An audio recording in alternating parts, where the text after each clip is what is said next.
शांति। आज 14 अप्रैल 2022 की बाबा की साकार मुरली है। मुरली की महावाक्य है, मीठे बच्चे योग बल से घाटे के खाते को चुकतू कर सुख का खाता जमा करो। व्यापारी बन अपना पूरा हिसाब निकालो। प्रश्न है, तुम बच्चों ने बाप से कौन सी प्रतिज्ञा की है? उस प्रतिज्ञा को निभाने का सहज साधन क्या है? उत्तर है, तुमने प्रतिज्ञा की है, मेरा तो एक शिव बाबा दूसरा न कोई। भक्ति में भी कहते थे, बाबा जब आप आएंगे तो हम और संग तोड़ एक आपसे जोड़ेंगे। अब बाबा कहते हैं, बच्चे देह सहित देह के सब संबंधों को बुद्धि से त्याग कर एक मुझे याद करो। इस पुराने शरीर से भी दिल हटा दो, परंतु इसमें मेहनत है। इस प्रतिज्ञा को निभाने के लिए सवेरे सवेरे उठ अपने आप से बातें करो व ख्याल करो। अब यह नाटक पूरा होता है। गीत है, छोड़ भी दे आकाश सिंहासन। ओम शांति। बच्चे पुकारते हैं कि परमधाम से आओ। यह गीत गाया हुआ है पतित मनुष्यों का। वह खुद इनका अर्थ नहीं जानते। पुकारते भी हैं कि पतितों को पावन बनाने आओ, क्योंकि इस समय है रावण राज्य। यह भी बच्चे जानते हैं कि भारत में देवी श्रेष्ठाचारी राज्य था। अभी तुम श्रेष्ठाचारी बनने का पुरुषार्थ कर रहे हो। बाप कहते हैं, बच्चे अभी तुमको वापिस चलना है। पुराना पाप का खाता चुकतू करना है। व्यापारी लोग 12-12 मास पुराना खाता बंद करते हैं। घाटे व फायदे का हिसाब निकालते हैं। अभी तुम बच्चे जानते हो, भारत में हम आधा कल्प फायदे में आधा कल्प घाटे में रहते हैं, अर्थात आधा कल्प सुख आधा कल्प दुख पाते हैं। उसमें भी दुख बहुत थोड़ा पाते हैं। जबकि तमोप्रधान अवस्था होती है, व्यभिचारी भक्ति में चले जाते हैं। बाप बैठ बच्चों को समझाते हैं, अब तुमको फायदे में जाना है। घाटे के खाते को अब योग बल से चुकतू करना है। तुम्हारे पापों का खाता अब कटना चाहिए, फिर सुख का खाता जमा होना चाहिए। जितना तुम मुझे याद करेंगे, उतना तुम्हारे पापों का खाता भस्म होगा और फिर पवित्र बन गीता का ज्ञान धारण करना है। यहाँ कोई गीता शास्त्र नहीं सुनाते हैं। यह गीता का ज्ञान भगवान ने दिया है। इस समय मनुष्यों की बुद्धि तमोप्रधान होने के कारण बाप को नहीं जानते, इसलिए इनको ऑर्फन्स कहा जाता है। तुम समझते हो कि भारत पुण्य आत्मा श्रेष्ठाचार्यों की दुनिया थी, जिन्हों के चित्र भी हैं। भारत सतयुग आदि में बहुत साहूकार था और जो इस्लामी बौद्धी आदि धर्म में है, आरंभ में होते ही थोड़े हैं। धर्म स्थापक आया, फिर जो भी उस धर्म की आत्माएं हैं वह आती जाती है। वह कोई राजय में नहीं आते, अपने धर्म में आते हैं। जब लाखों करोड़ों की अंदाज में हो जाते हैं, तब राजा रानी आदि बनते हैं। यहाँ तुम्हारी तो शुरू से लेकर राजाई चलती है। सतयुग आदि में ही लक्ष्मी नारायण का राज्य था। भारत महान ऊंच था जब श्रेष्ठाचारी था। ऊंचे ते ऊंचा भगवान गाया जाता है, उनको ही ट्रुथ कहते हैं। वह आकर सच्ची नॉलेज देते हैं और सभी बाप के बारे में झूठी ही नॉलेज देते हैं। सभी याद करते हैं, ओ गॉड फादर, परंतु फादर को कोई भी जानते नहीं है। कभी तुम पूछो, लौकिक फादर को जानते हो? तो यह थोड़े ही कहेंगे, वह सर्वव्यापी है। फादर माना फादर, फादर से तो वर्षा मिलता है। बाप समझाते हैं, मैं हूँ बेहद का रचयिता। मुझे बुलाते ही हैं, पति दुनिया में, प्रलय तो होती नहीं। यह सारी पति दुनिया है। मुझे तुम बच्चों के लिए ही आना पड़ता है। तुम बच्चों को ही समझाता हूँ। मनुष्य गुरु आदि करते हैं शांति के लिए, परंतु वह सब है भक्ति मार्ग के लिए। हठयोग आदि सिखलाते हैं, उनसे कोई बेहद का वर्षा मिल नहीं सकता। गुरु करते हैं, उनसे अल्पकाल के लिए थोड़ा सुख मिलता है। वह सब है हद का सुख देने वाले। बेहद का बाप है, बेहद का सुख देने वाला। बाप मुक्ति जीवन मुक्ति की सौगात ले आते हैं। सतयुग में सिर्फ एक ही धर्म होता है। यहाँ तो कितने अनेक धर्म हैं, वृद्धि होती ही रहती है। अब फिर इतनी सब आत्माएं वापिस जाएगी शांति धाम में।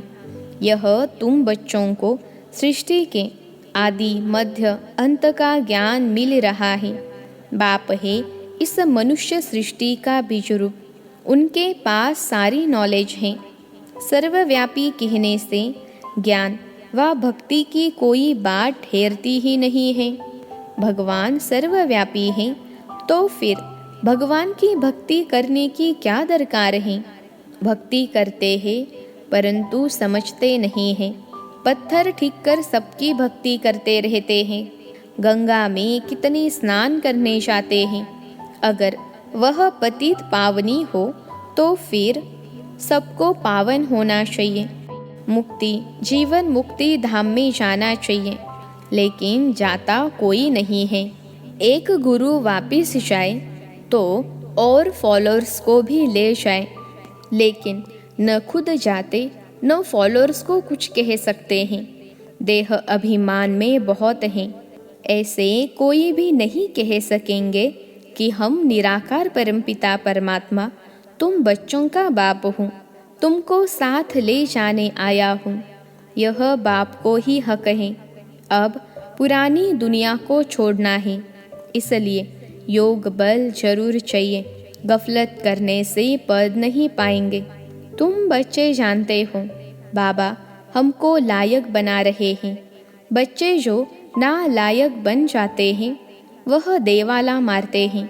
कल्प कल्प तुमको 100% सॉल्वेंट बनाता हूँ, फिर रावण तुमको इनसॉल्वेंट बना देते हैं। समझते भी हैं, बात ठीक है। अब बरोबर कलयुग का अंत है, सतयुग आदि का संगम है। समझो, मकान की आयु 100 वर्ष है। अगर 25 वर्ष बीत गए तो 1/4 पुराना हुआ। 50 वर्ष होंगे तो पुराना नाम रख देंगे। यह भी 4 भाग रखे जाते हैं, सतो रजो तमो। अब फिर यह पुरानी दुनिया से नई दुनिया होगी। गोया सारी दुनिया को नया जन्म मिलना है। यह पुरानी दुनिया है। बाप कहते हैं अब मैं नया जन्म दे रहा हूँ। दुनिया पुराने से नई हो रही है। तुम आए हो राजयोग सीखने। तुम भी जानते हो इस ड्रामा के अंदर हम एक्टर हैं। हम आत्माएं भी शरीर लेकर यहाँ पार्ट बजाने आई हैं। दुनिया में यह कोई नहीं जानता। अपने को एक्टर समझे तो क्रिएटर डायरेक्टर को भी जान जाए। कहने मात्र सिर्फ कहते हैं यह कर्म क्षेत्र है, परंतु कब से खेल शुरू हुआ, उनका क्रिएटर कौन है, कुछ भी नहीं जानते। मनुष्य को ही जानना चाहिए ना। बाकी यह आपस में लड़ना तो ऑर्फन्स का काम है। देवताओं को ऑर्फन्स नहीं कहेंगे, वहाँ लड़ाई झगड़ा होता ही नहीं। यहाँ तो देखो बच्चे बाप को भी मार देते हैं। सभी पतित भ्रष्टाचारी हैं, इसलिए दुख देते रहते हैं। आधा कल्प संपूर्ण निर्विकारी देवी देवताओं का राज्य था। अभी तो एक भी संपूर्ण निर्विकारी नहीं है। अभी बाप तुमको श्रीमत देते हैं। यह पुरानी दुनिया खत्म होने वाली है। मैं आया हूँ नई दुनिया स्थापन करने। तुम प्रतिज्ञा भी करते हो बाबा आप आएंगे तो हम और संग तोड़ एक आपके संग जोड़ेंगे। मेरा तो एक बाबा दूसरा न कोई। अब बाबा आए हैं, कहते हैं बच्चे, देह सहित देह के सभी संबंधों का त्याग कर मुझे याद करो, इसमें ही मेहनत है। कहते हैं बाबा, हम जानते हैं यह जो भी मित्र संबंधी आदि हैं, यह सब मरे पड़े हैं। यह शरीर भी खत्म हो जाएगा, पुराना है। अब हम पुराना शरीर छोड़ नए में जाएंगे। पुराने शरीर से दिल हट जाती है। अभी हम गए कि गए, पुरानी दुनिया भस्म होनी है। बाप समझाते हैं, सवेरे उठकर ऐसे ऐसे ख्याल करो। अभी नाटक पूरा होता है, हमको वापिस जाना है। अब एक ही बाप की श्रीमत पर चलना है। अभी नई दुनिया में जाना है। इसलिए जीते जी सबसे बुद्धियोग तोड़ एक से जोड़ना पड़े।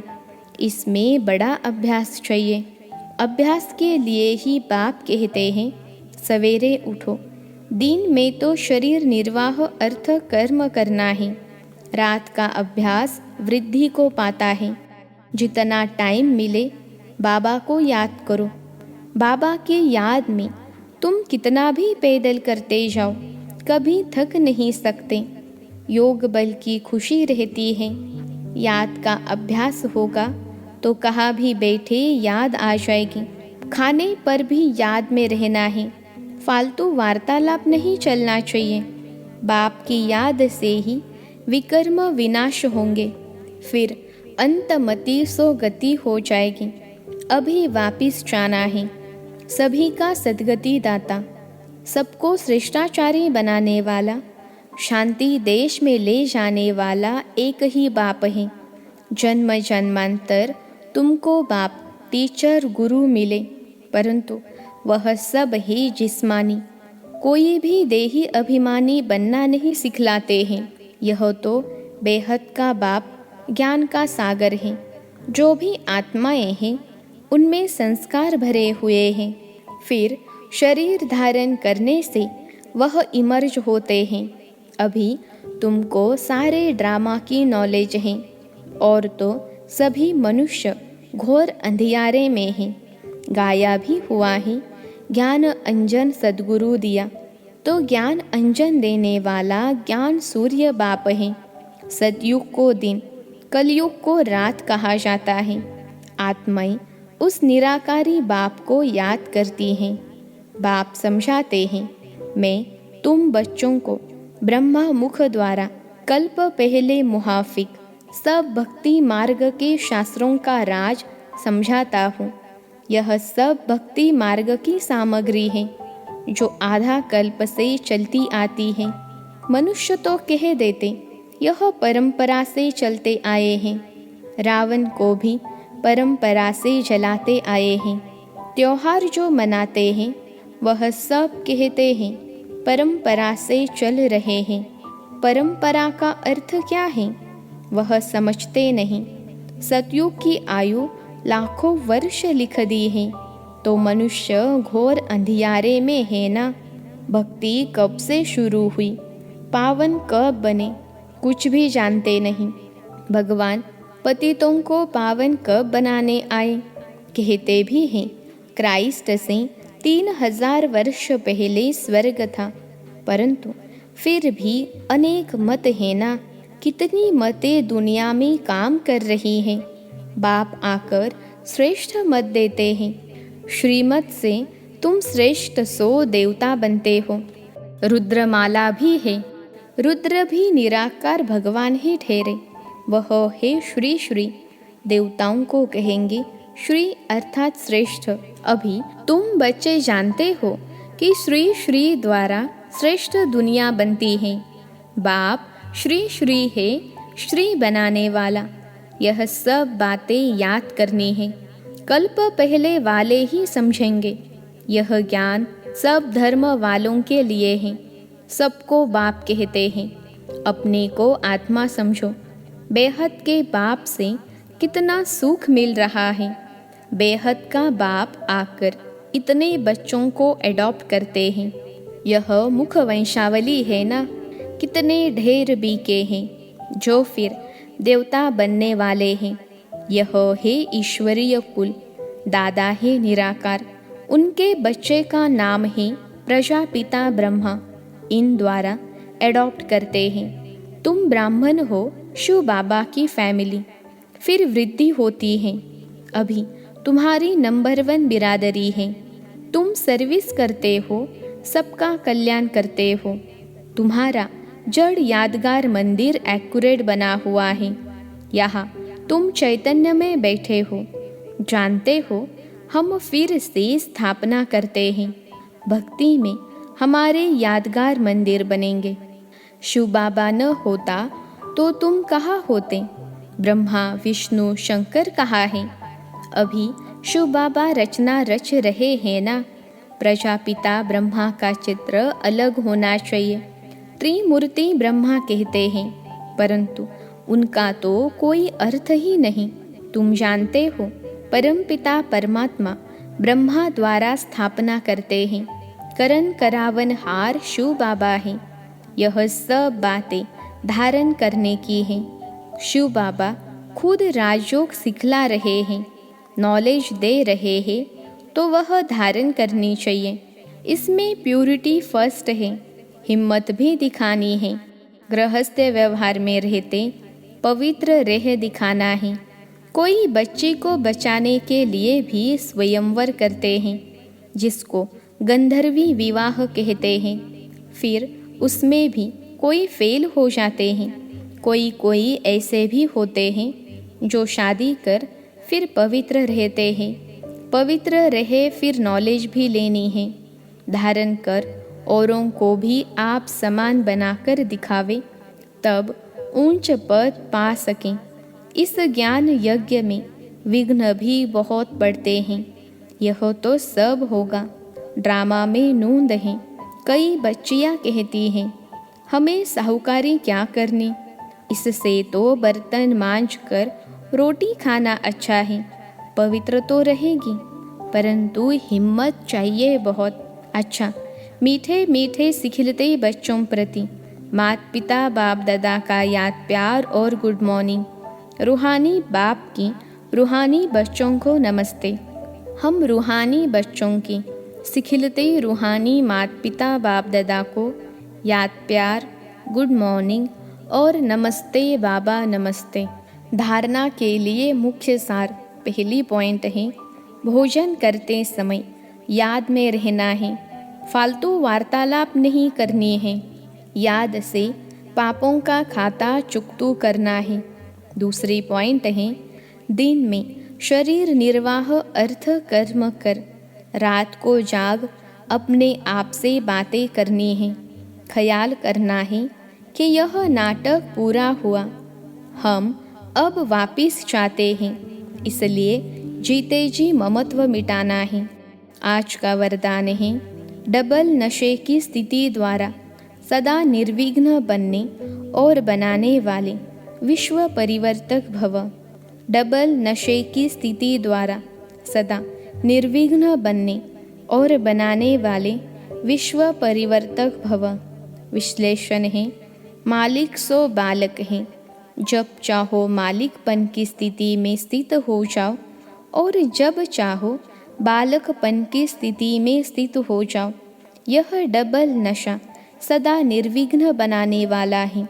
ऐसी आत्माओं का टाइटल है विघ्न विनाशक। लेकिन सिर्फ अपने लिए विघ्न विनाशक नहीं, सारे विश्व के विघ्न विनाशक, विश्व परिवर्तक हो। जो स्वयं शक्तिशाली रहते हैं, उनके सामने विघ्न स्वतः कमजोर बन जाता है।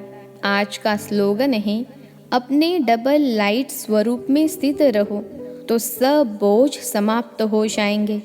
अपने डबल लाइट स्वरूप में स्थित रहो तो सब बोझ समाप्त हो जाएंगे। अच्छा, ओम शांति।